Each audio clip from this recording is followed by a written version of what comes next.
Countertop confession, borrowed heat. Kitchens don't sleep. They rehearse hunger. After the last dessert spoon rings the porcelain and the guests leave their laughter on the hallway like coats they forgot to claim, the room settles into a hush that tastes like steel and citrus. The induction glass goes dark, the knives lie down like dogs with good training, and the extractor hum drops to a whisper you can feel with your wrist bones on the counter. If you've never stood in a penthouse kitchen at 2:07 a.m., palms flat on a black glass cooktop that could pass for a lake if not for the halo of fingerprints, you don't know how a room can ask for honesty without moving a hinge. I'm Julian, night facilities for the Reverie Residences, 50 floors of glass that pretend the city is a posture. By day, I'm a superintendent with a clipboard. By night, I'm the man the building trusts with its quiet.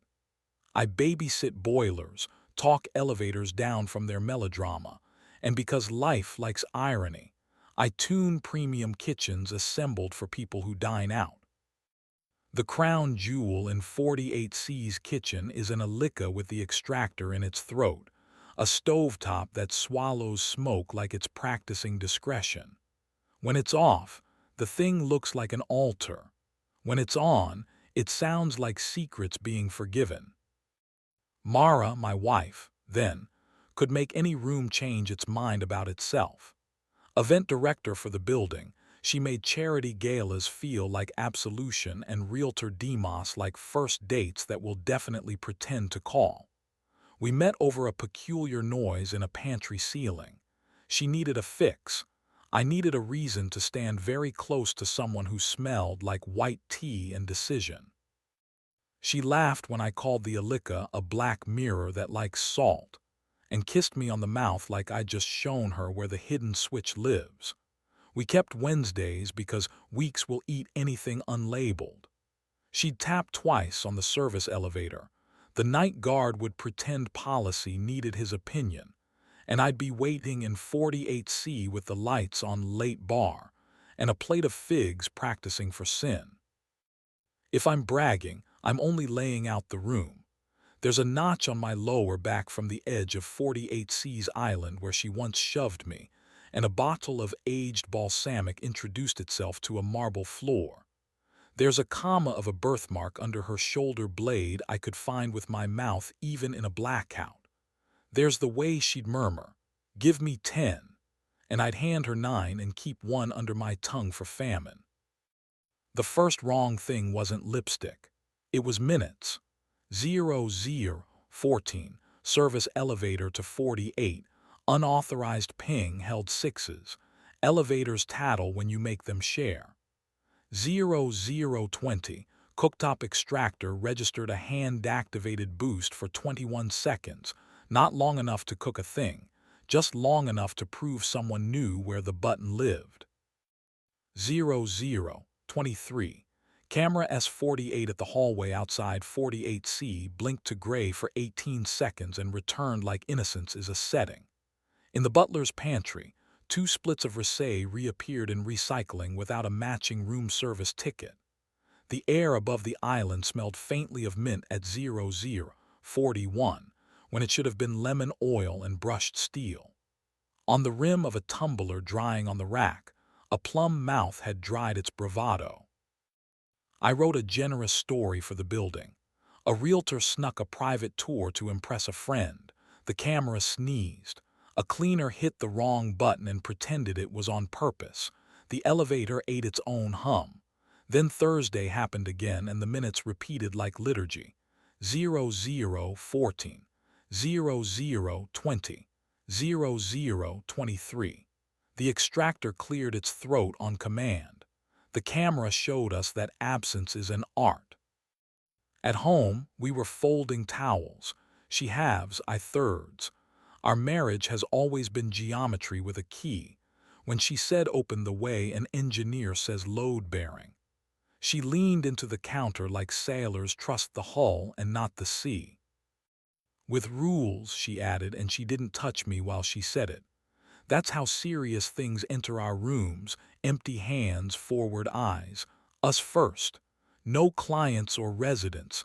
Tell before, not after. Protection always. Our bed is a border. I wanted to be bigger than a floor plan. We wrote it on the back of a tastemaker list and signed our names like any contract could intimidate desire. 2 Wednesdays we did brave work.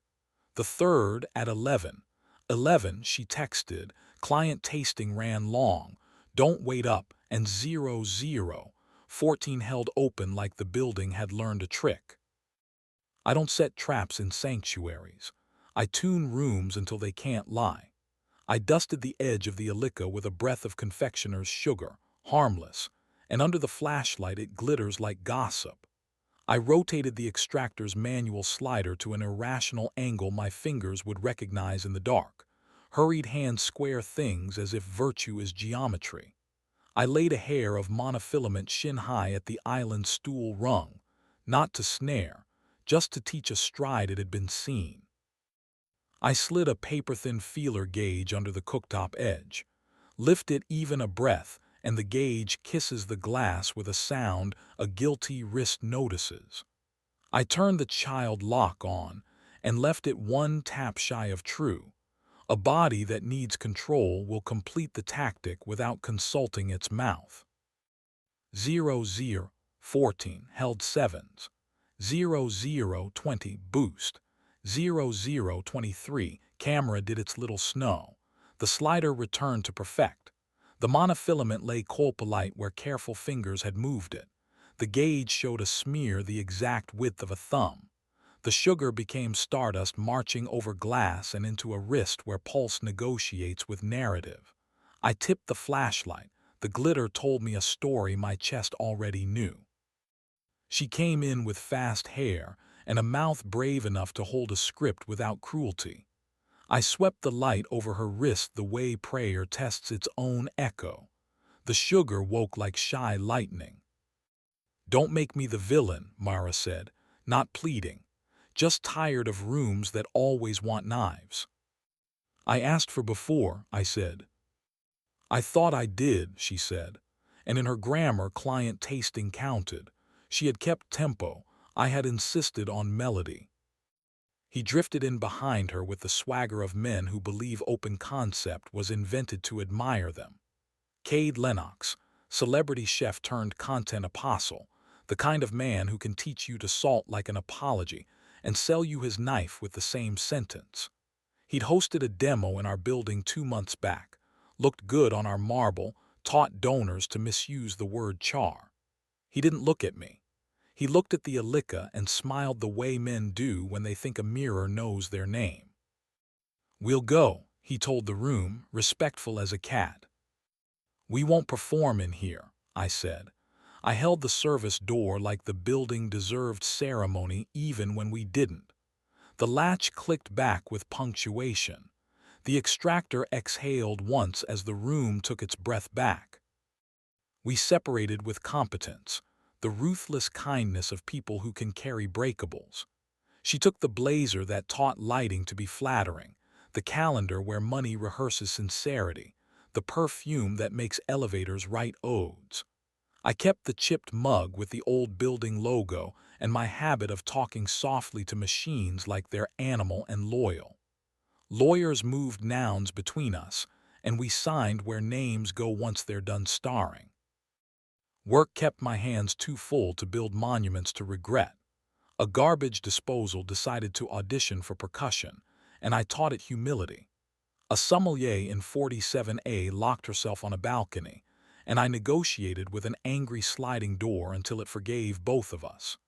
The Alica in 48C sang at a different pitch for 2 nights, and I pressed my ear to glass until we found an agreement. I slept afternoons the way men who owe a room their best sleep, poorly and near the phone. Sam came on my Thursday like a weather change. Samantha Brooks, senior housekeeper, wore her hair in a twist that meant she trusted nothing to chance. She smelled like citrus cleaner, lavender that pays its way, and a temper disciplined into competence. She walked into 48C with the confidence of a woman who has measured 1,000 countertops and never apologized to one. Which of your children is faking a cough? She asked, hands on hips at the Alika, head tilted like birds and surgeons. Extractor, I said. It likes the sound of itself a little too much at 20%.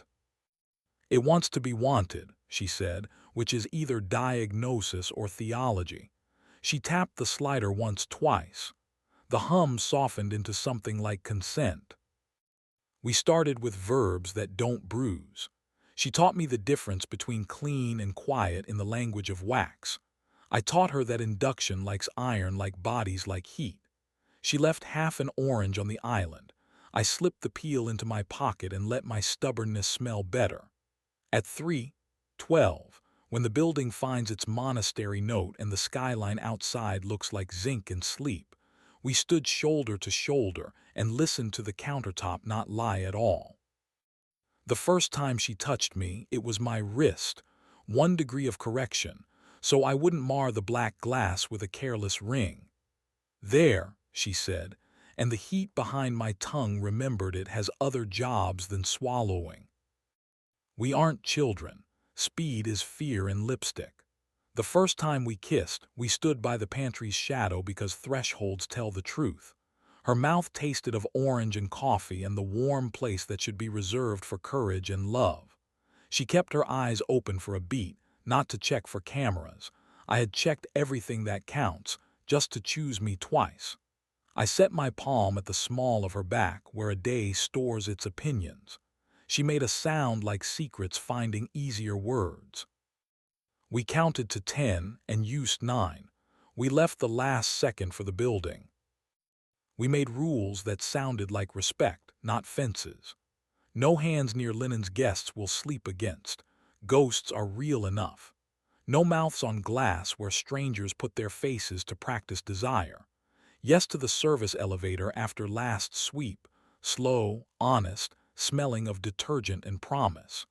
Yes to the island when the shades are down and the city forgets your full name. Yes to my shoulder in the dark and her knee against mine under the maintenance log where we keep our bad handwriting. We kept our fingers off the master keys like men who have handled fire.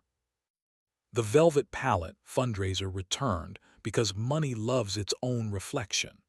Mara arrived in a dress that taught courts what it means to be seen.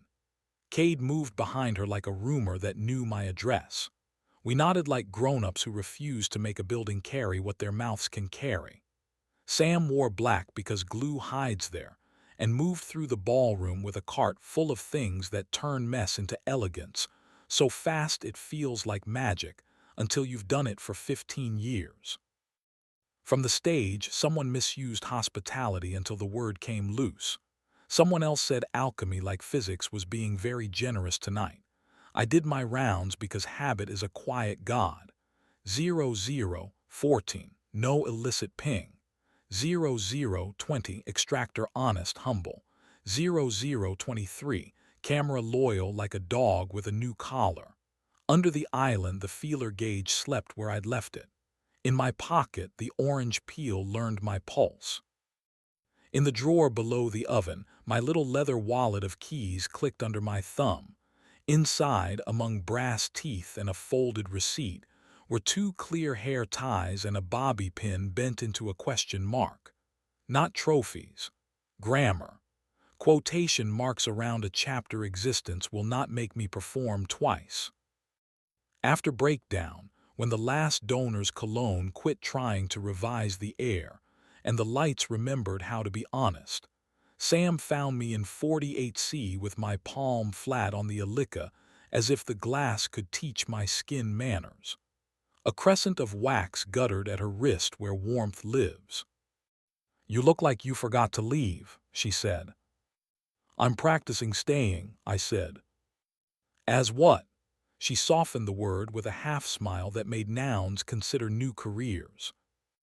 "As a guest," I said, and the syllables felt extravagant and deserved. We took the service elevator up 4 flights because sometimes climbing is noise. The roof was a grid of gravel and vents pretending to be a choir. She pressed me against the parapet with the confidence of a woman who knows where risk ends and wisdom begins. We kissed like people who negotiate with danger and pay on time. My belt scraped concrete, and we both laughed because slapstick belongs to the liturgy of rooms that have seen worse. We stopped before the wind learned our names. There's a version of this where I pull footage and stage a revelation under chandeliers, let pain dress up as theater, cue a speech, and trust applause to cauterize. That version ends with a building that never tells me the truth again. I walked two bodies out of a door. I kept a sanctuary from being humiliated. I chose smaller verbs and discovered they last longer than knives. Summer taught the air handlers humility and me patience. The new concierge learned the difference between discretion and secrecy. One is a gift, the other a liability with lipstick. A famous face checked in under an alias everybody knew. We remembered how to pretend. Sam taught me that cotton forgives if you ask with heat, and that I go very quiet 3 breaths before my temper remembers its mouth. I taught her the hum an extractor makes 3 seconds before a bearing gives up pride, and the trick of napping upright in a linen closet, without waking angry at your spine. One night the service elevator chirped 00, 14 out of habit, and no one came. The extractor waited for instruction and received none. The hallway camera stayed bored, which is how cameras love you. I laughed into my sleeve. Sam laughed into my collar. The building pretended not to approve and let its lights fade like a good story told twice. If you find yourself wandering a luxury kitchen after hours and somebody tells you not to drag a wineglass across Induction because glass scratches like memory, that's me pretending I'm only talking about appliances. If you see a woman in an apron pause to rest her cheek against a stack of folded linen for 1 second like prayer, that's Sam telling the room we learned our lessons. You won't see the UV flashlight unless the room asks for ghosts, and there isn't a gentler way. You won't see the leather key wallet unless you already understand why punctuation sometimes saves lives. I lock the service door and feel the burr under my thumb where 100 stories polish the steel honest. I kill the under-cabinet lights in the order the room prefers so darkness arrives like a language it remembers. The extractor gives one last innocent sigh. Sam steals my last clean minute because she can. I let her because that rule outlived all the others. Tip the night. We walk the corridor with our hands in each other's pockets like we invented warmth. The city outside eats its reflection again. The cooktop decides to trust us until morning. Kitchens don't sleep, they rehearse hunger. They forgive slowly, then all at once when you stop making them host scenes they didn't audition for. We don't have 10 anymore. We take the minutes we can carry and leave the rest under the island where daylight will pretend it was always tidy. In the morning, a stranger will lay a pan on black glass and believe, for a breath, that heat is a language he already speaks. I will try to be as careful with the living. The key wallet in my pocket will click shut like a sentence that refuses to be a period. A semicolon, 2 clauses joined by a breath the room taught me to take.